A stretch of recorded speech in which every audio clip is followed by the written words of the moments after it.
It was 1785. The French were preparing for war again. They had sent Count de la Pérouse into the Pacific to scout around for a possible future French site. The British East India Company directors were worried. They contacted Prime Minister William Pitt to complain about what the French were doing in building up their navy. Prime Minister Pitt must act. But sending battleships into the Pacific to splinter a few French vessels wouldn't be enough. Putting another flag in the sand somewhere wouldn't be enough. Even establishing a military base wouldn't be enough. What plan could William Pitt come up with that the Parliament would accept? And what plan could he come up with in secret? And there was one. Do you like a good story?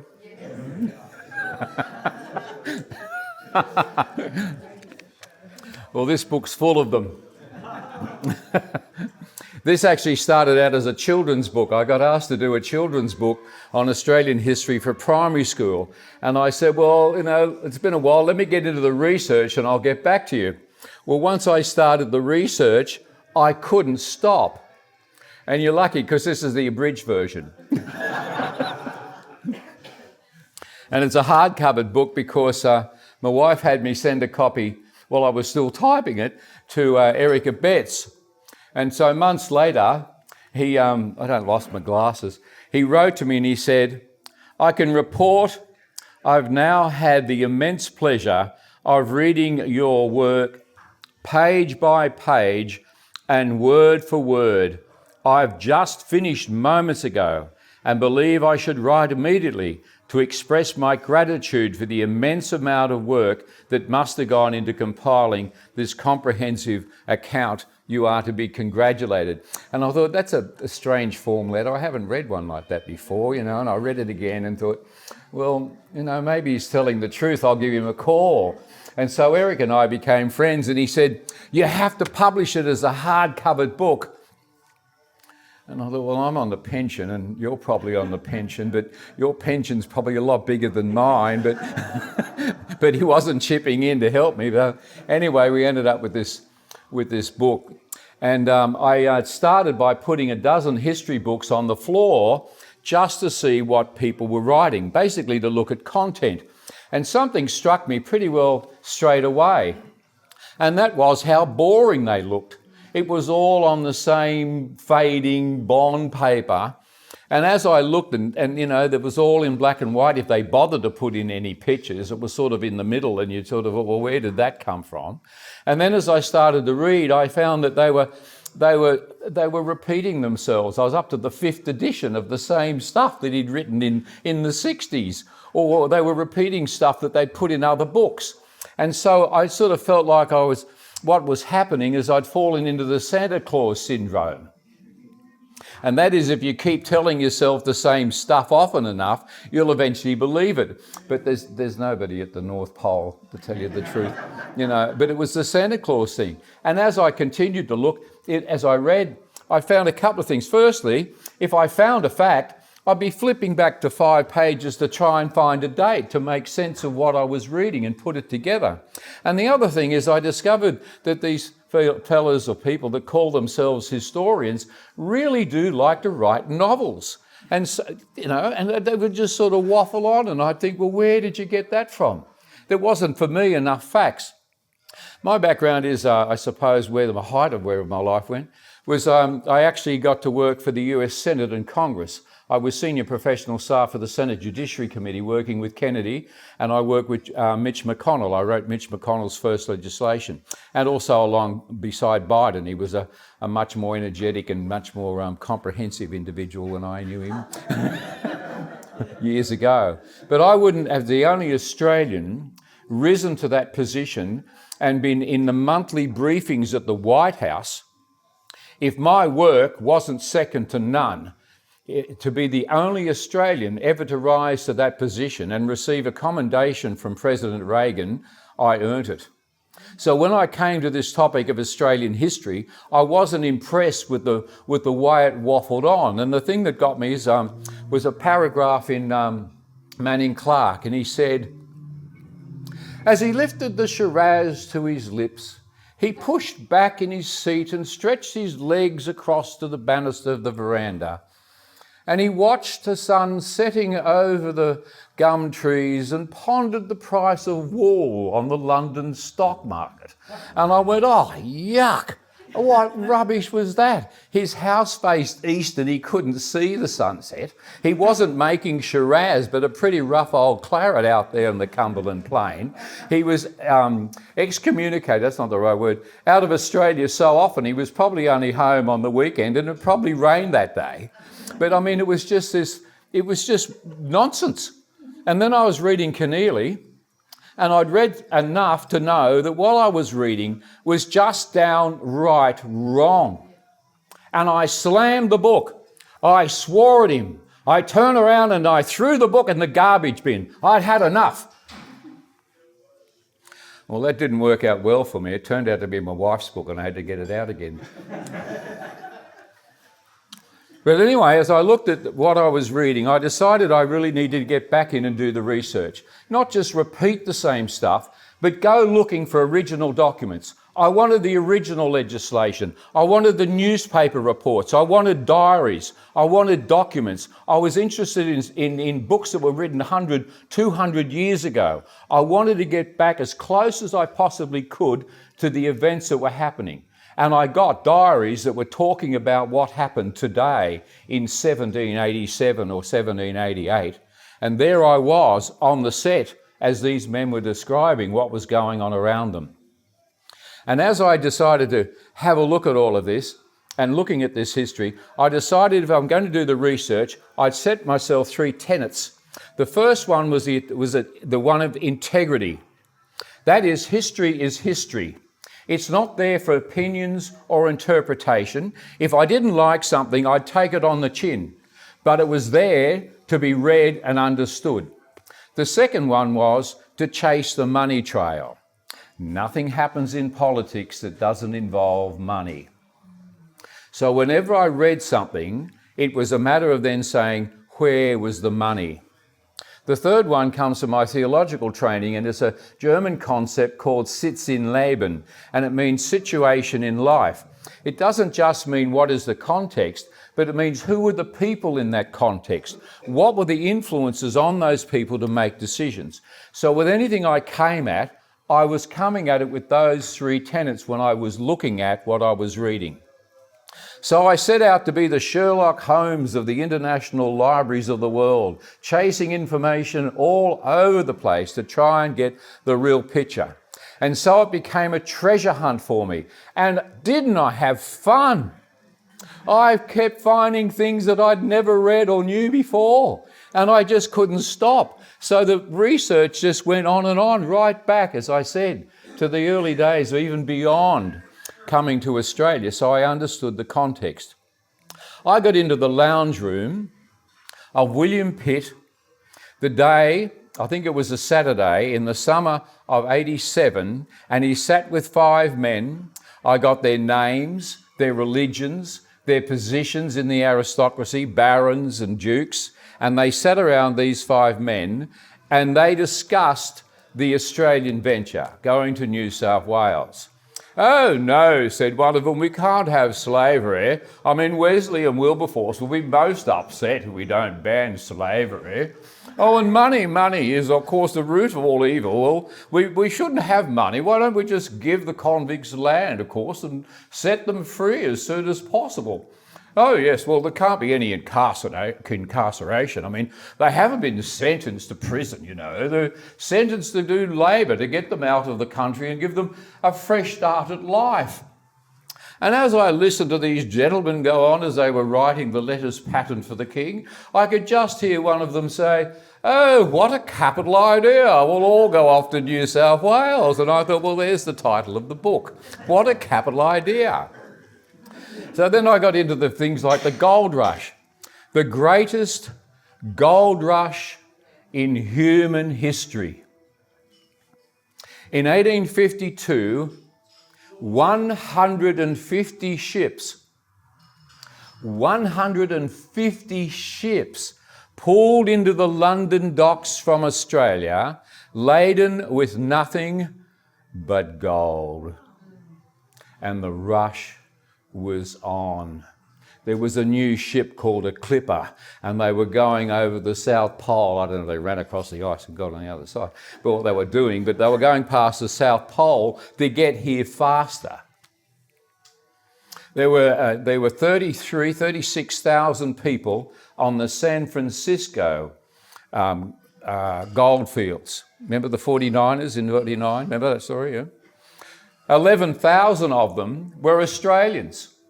And didn't they cause trouble? If you wanted a drink, you wanted some fun, you wanted to gamble, you went down to Sydney Town in San Francisco. It was all happening there. And they called them the Sydney Coves and the Sydney Ducks. Well, they did cause a lot of trouble. They were, quite often they would burn down the city, and as everybody was running in one direction, they were looting the shops and the houses behind them. There was a couple of fellas knocked over a bank. I thought they got $40 million or some huge amount of money. So the council in San Francisco decided to introduce the police, and of the first 50 people arrested, 48 of them were Australians. I know, larrikins, you know. So when they discovered gold in 1852 in Australia, and all the Australians got on the ship to go home, the committee stood at the dock and waved them all goodbye. There were 24,000 people just on the one Ballarat gold field. That's how huge the Australian gold rush was. We were exporting 40% of the world's gold out of this one country. 40% of the world's gold out of this one country. And so Australia became Britain's greatest commercial accident. And we returned 3 times the wealth to Britain than even Canada. 3 times more money went back to England than even in Canada. They discovered gold up behind Port Macquarie, up on the land there. I keep forgetting what it is. And it was run by the Australian Agricultural Company. A lot of politicians and people in England had put money and shares into the Australian Agricultural Company. Well, when they discovered gold, one share on the London stock market in the Australian Agricultural Company wasn't $4, wasn't $40, it wasn't even $400 a share. It was $40,000 for one share.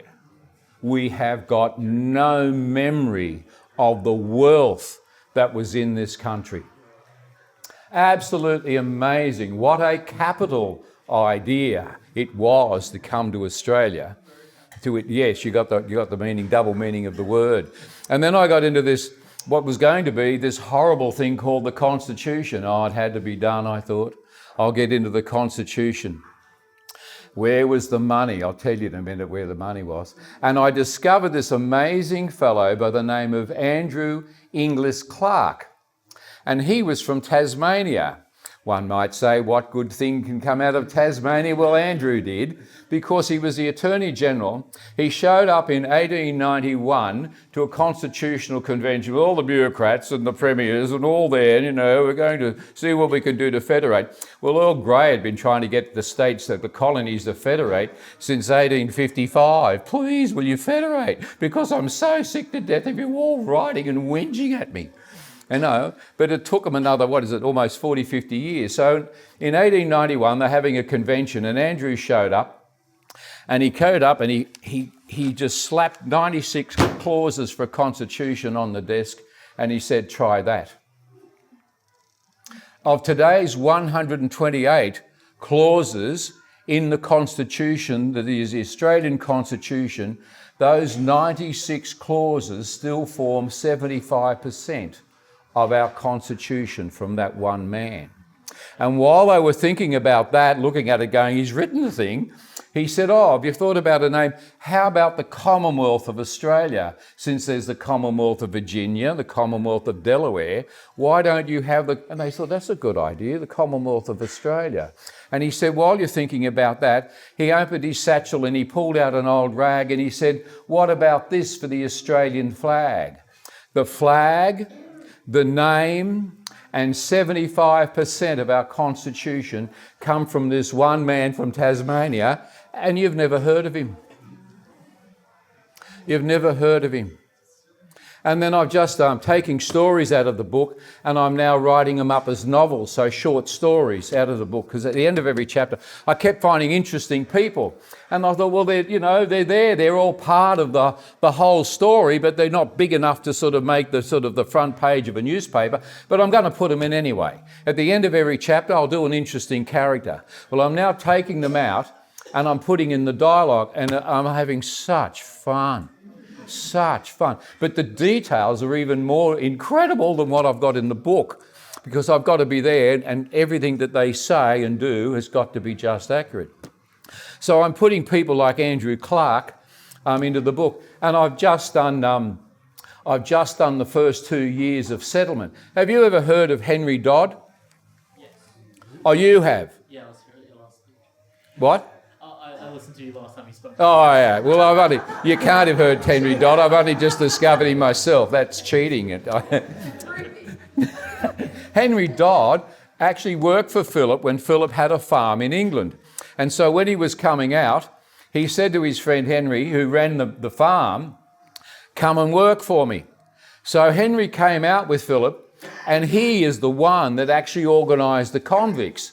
So it actually worked. He'd also been in the Portuguese army, English. There wasn't a war, you had to do something, you go and fight for anybody. So they did, so did Philip. So he took his friend with him, and it was actually Henry Dodd that got the gardens going and the convicts organised.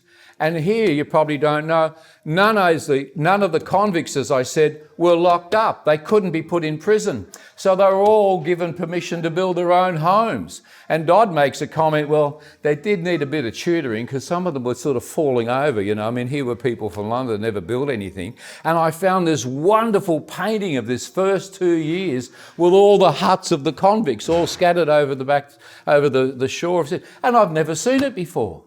Why haven't I heard this? And as I was coming out of the trees at Tallebudgera after 5.5 years of writing this, 5 days a week, for 5 years, I found I was on the edge of a referendum. A referendum? What's this about?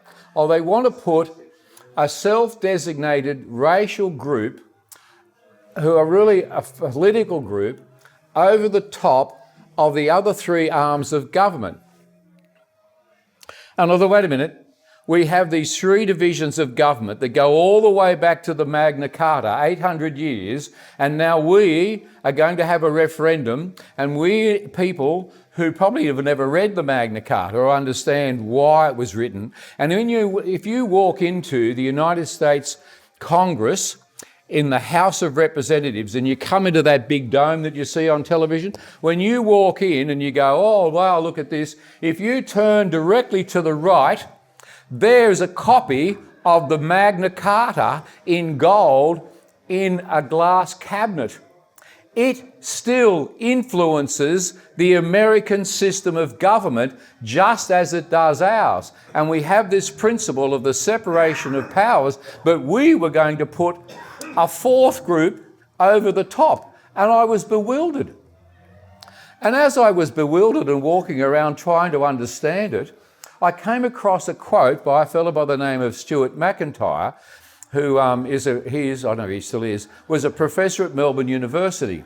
And in the preface of his book, he said, if we deny our British heritage, we will become a people without a soul. And I felt that that's what I was witnessing. People walking around looking for an identity, even clinging on to a society that they imagined that was a Stone Age society. They romanticised it and claimed it as if it was something important that would have an influence on us. And I was bewildered. But there were people saying things such as treaty. Why didn't the Aborigines get a treaty? Where was the comeback? They were talking about invasion. But where was the comeback? Or the Aborigines were mistreated. But where was the comeback? Ladies and gentlemen, we have become vulnerable to the onslaughts, the criticism, the derailing, even the slander of our nation because we don't know our history. We are vulnerable because we don't know our history. Perhaps you've heard it said that he who doesn't know history is doomed to repeat it. But our situation is far more serious than that, because it is our very social DNA that is under attack. It is our identity as a nation that is under attack. They tell me that there were 700,000 people that came into this country in the last year. And there was probably another 700,000 before them. And I think, well, how are they going to become Australian? Are we thinking it's just going to happen by osmosis?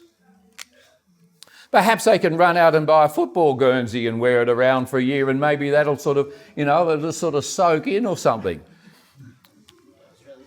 We are vulnerable because we don't know our history. And the problem is that we are going to lose our identity as a nation through apathy and ignorance. I wrote this book because it needed to be written. Now it is a book that needs to be read. God Save the King.